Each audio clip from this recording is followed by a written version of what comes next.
Ezeji n'Austria. Anyị ekene anyị nwee ike ịgwa anyị ife a na-eme na ụbọchị nke taata. Ahụ ka esi enwe ka ndị Igbo si na ti naanị ihe aghara ka okwu ata bifo ọnụ ihe na-ewu na ụbọchị akara aka ụbọchị Ezeji na nwa chi nke ya maka na a si ekechie na nweke n'ogolodo nke mbọchị na nwa Ezeji na nwa chi nke ya so na ọjụjụ na nwere na mba n'anya ndị mmadụ aza m okwu mkpọ ihe abụ okwa ihe ebidosi ise nsego na-akwado Chukwu na-aza ya ekpere weda nwa nwa weda bụrụ sala na Ọktoba ka anyị nọ mara weda nwaka ndekwa agwa dị ju ma ndị mkpọ inviteshọn na ndị inviteshọn eburo ma ndị ọcha ma ndị oji ebe niile ju ọ bụ ihe na-enye m obi ahụ weta nne ekele Chukwu n'obibu gozu otu isi wepụta ụbọchị taa nwa dị eju ebe niile so na onye na-enye m aka obi ahụ ụkpanye nji enye Chukwu ekele na otito maka na ọnwa dike kpọrọ ndị mmadụ aza otu a ka ọ dị o nwere ka esi wee nkwado dị iche n'ụbọchị nke taa nkwado dị iche ịbụgodị nke emegolo eme nkwado dị iche karịrị akarị mmọnwụ ga-agba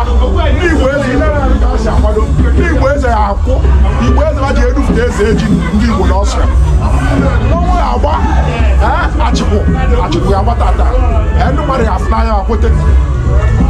ụmụaka ekwego ukwe ọgwa ndị nke ka ya ọgba egede ege ebe a na-eme karịrị akarị ebe a ga-ebido ebe a ga-agwụ wee rapụ ibe kama na ihe nnekwu si bịa na-eme ọra bịa were anya onye chọọ ebido maka na ọ bụrụ bịa na-abịa ịnọ na Facebook live na-ele niile maka na very soon akọ telivishọn ya apụta live emergency telivishọn ya apụtakwa live ma ụgwụrụ blọga so n'ọhịa iji Chukwu ekele na ihe awụrụ ụmụazị ọnwa dike o nwere okwu inwe ike tụpụrụ ndị Igbo n'Austria ọnwụkwana ihe ọzọ na a sị na onwe karịrị ịnala ndụmọdụ ghọtago so ndụmọdụ ka m na-enye ndị Igbo anyị na anyị niile nọ n'Austria na ihe ọbụla a na-eme ka anyị na-enejele anya ihe nwe omenala ahụ anyị maka ihe anyị kpọrọ omenala na be anyị maka anyị si eme omenala anyị wee pụta n'obodo a so ka anyị na-enejele omenala be anyị ahụ anyị wee na-erepliketi ya ebe a ihe nchigbu ihe niile ahụchara si ego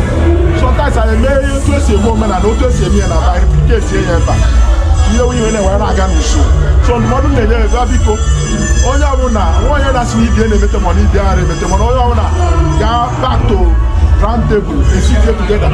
nwana etu esi eme ihe ụfọdụ eme ya ka ọ dị mma ebe ka ọ dị mma ga-abụ na ndị mmadụ ga-adụ hapi ọbụla na ndị mmadụ odogwu nọ ọbụla na ndị mmadụ adụ hapi mana ihe abụ a na-eme ihe afọ arọ a na-eme improvement nke ndị oyibo kpọrọ a na-enwe ọganiru nwa anwụọ n'ihe a na-eme so nọọ na-enye biko elu ihe na-edikwa anya ka esi eme ọ bụla a na-emetechi emerie ego ahụ etinye ihe ọbụla a na-akpọ kọlọs abịa kọlọs ihe a na-eme wee nwee isi ghọtago so nọọ ndụmọdụ na-enye ya daalụ hinne Ezeji wan n'Austria daalụ hinne akụkọ telivishọn anyị na-ekene anyị na-ekene gị udochi ya